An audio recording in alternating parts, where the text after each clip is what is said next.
de esos envíos.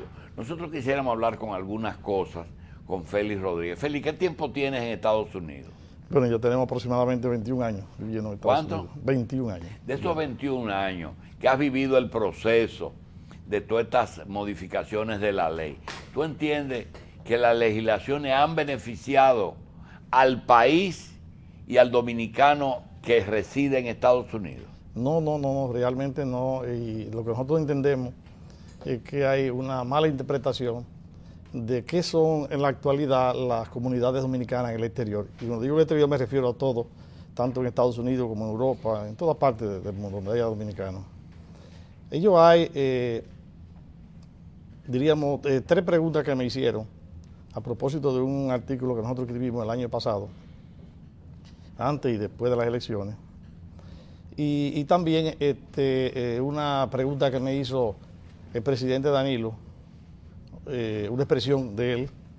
El presidente Danilo recién fue juramentado aquí, que nosotros, por cierto, estábamos de visita el Día de las Madres en el país. Las primeras dos preguntas que me hicieron por internet, a propósito del artículo, fue que por qué hubo un accidente trágico en el Bronx River. Yo no sé si ustedes recuerdan que murieron 7 dominicanos, entre ellos 2 ancianitos, que estaban de visita. En ese entonces visitaban a su familia allá en Nueva York. Y me preguntaban que por qué no enterraron, de los 7 no enterraron 5 aquí en el país, a pesar de que el consulado y diferentes instituciones se ofrecieron para traerlo aquí y sepultarlo aquí, en Dajabón, por cierto, que es mi provincia. Y la respuesta que le di fue que la familia prefirió, a pesar de esas ofertas, enterrarlo allí, porque hay una diferencia clara, que es importante, y creo que es la primera vez que se está tratando ese tema a nivel televisivo aquí en Santo Domingo. Hay una clase social, una composición social en la sociedad dominicana del exterior muy distinta a la que ocurría antes de la década de los años perdidos. Bueno, pero nosotros sabemos, Félix, que no es lo mismo el grupo de médicos que se fueron durante la guerra de Vietnam, que fue una gran cantidad de médicos dominicanos, después la gran cantidad que se fue en la década de los 80, y los que se han ido ilegales que después se legalizaron. Sí, igual sí. Que la comunidad que se va a quedar, la comunidad que sus hijos hablan inglés. Claro. Es decir, así como tú lo dices, hay que diferenciar bien ahora. El dominicano y descendiente de dominicano que no está en política, que no anda con Danilo cuando llega, que no anda buscando Hipólito cuando llega, que no anda buscando el consulado, que no anda buscando las Naciones Unidas, que no está buscando que lo traigan para acá. ¿Qué quiere el dominicano común que vive allá del gobierno de aquí? Efectivamente, esa es la pregunta clave y lo que va a hacer la diferencia entre el dominicano que fue allí antes de esa década y después de esa década. Porque muchos que vinieron aquí para esa década de los años 80 y 90, muchos tuvieron que volver a Nueva York y hacer de nuevo su vida. Entonces, la diferencia que hay en eso, básicamente, te podría decir lo siguiente, para puntualizar en términos estadísticos, según la fundación, Quisqueya Foundation, que tiene sede en Boston, el 45% de la población dominicana en el exterior está compuesta por dominicanos nacidos en el exterior, el 45%. Y si usted le suma a eso, la mayoría de dominicanos que después de esa década han ido llegando y que ya tienen su familia, muchos vinieron con sus niños, fueron allá afuera con sus niños de 10, 15 años, ya son personas que están ya acostumbradas allí. Pero lo más importante es que existe una clase que se ha formado de empresarios en los diferentes niveles, en todos los niveles sociales, inclusive una alta burguesía, que ya está instalada allí y no quiere volver a Santo Domingo. La diferencia, me digo Santo Domingo del país, la diferencia es... Pero con recursos económicos. Sí, con recursos económicos. Que no le interesa el país. No le interesa definitivamente el país en términos de vivir como familia, porque ellos tienen ya su hábitat.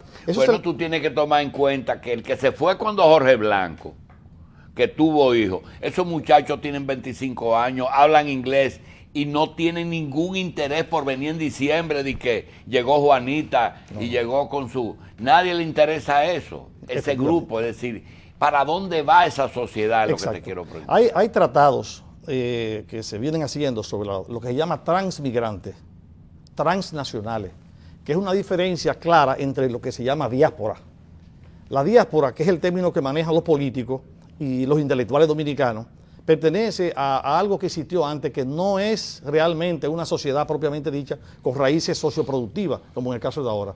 La diáspora se dice ficticia porque no tienen estamento social como son los que viven ahora. Entonces, básicamente la diferencia que hay es que la agenda de todos los gobiernos, a partir de los años 90, ha sido la misma que se tenía de anterior, donde las ofertas que se le hacen a los dominicanos, por ejemplo, en todas las campañas, los partidos políticos sin excepción, es brindarles facilidades para que vengan a vivir aquí a Santo Domingo, o ya sea darles beneficios de alguna manera, que en la mayoría de casos no se ha cumplido, para darles vivienda, para darles una serie de cuestiones, que no es lo que quieren. ¿Y por qué no entendemos y se hacen quizás estudios menos superficiales de que lo que le pasó a los irlandeses primero, luego a los italianos en Estados Unidos, luego a los puertorriqueños en Nueva York, luego a los cubanos y ahora a nosotros?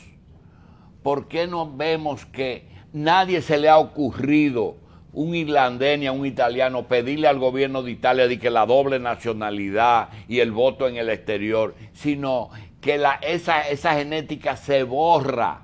Esa es una de las genéticas que se borran y uno pasa a ser un ciudadano americano. Ese grupo que tú te refieres está en transición, es decir, está pasando ya a dejar de ser dominicano. ¿Por qué no entendemos eso? Bueno, fíjate bien, ahí vamos a diferir en cuanto a no ser dominicano, y te voy a poner un ejemplo muy puntual sobre ese tema. Si tú, por ejemplo, observas un programa, digamos, de pelota, o para poner un ejemplo, ¿no?, que es el deporte preferido de nosotros, y hay un partido entre diferentes equipos, la mayoría, casi todo, y esto lo hemos observado bien preciso, de personas transmigrantes que son de ese grupo que tú refieres, que es la mayoría ahora mismo en el exterior, simpatizan por los equipos donde está identificada la nacionalidad dominicana. Ellos sienten ser dominicanos y están identificados con la nacionalidad, que es una cuestión distinta porque el problema de nacionalidad ha avanzado bastante en los últimos tiempos y ya el concepto de nación y el término propiamente cultural en estos tiempos no es lo mismo que de antes. Tú dices que ya son fanáticos de los Yankees y de las Águilas. Fanáticos de los Yankees y de las Águilas y fanáticos de los equipos del exterior donde están los dominicanos jugando. Eso es para poner un ejemplo del término de que no es que van a dejar de ser dominicanos porque siguen siendo dominicanos. Ya. Lo único que, hablando en términos territorial, ellos prefieren vivir en el exterior y no en la República Dominicana.